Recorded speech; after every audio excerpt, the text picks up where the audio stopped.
这水好像不是很大呢。这个本来哦，那水都抽不上来的嘞。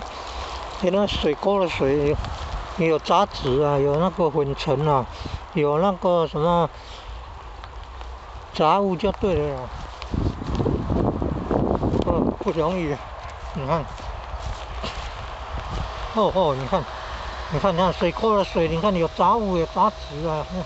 你那个哦，如果没有像这样用衣服用椅子，然后来放进水沟呢，你看隔绝那个杂物啊，它清比较有过滤的作用啊。抽的是清水的话，比较容易。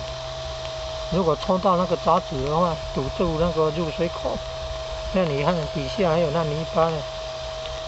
所以要用那个裤子，旧的裤子或者衣服啊，套那个四角椅。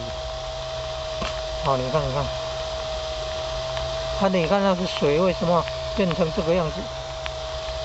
进去的慢啊，抽的快。先把它停一下。你看这个用12伏特车用电池，开关在这里。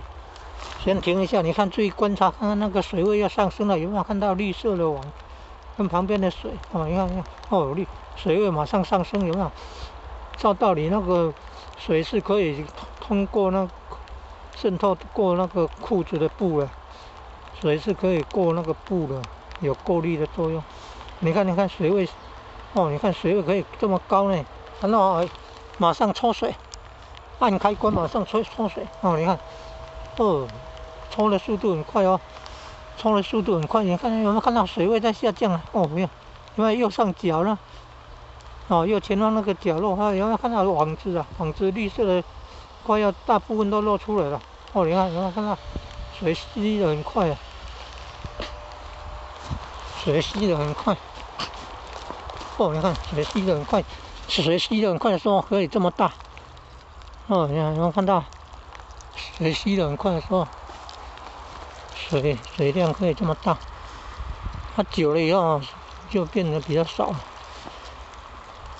因为那个进水的速度比被抽走的速度慢了，也可能是那个裤子太多层了，通常是一层，因为有围绕那个裤脚，变成比较多层，可能那个速度也会有影响，入水的过滤的速度可能也会有影响。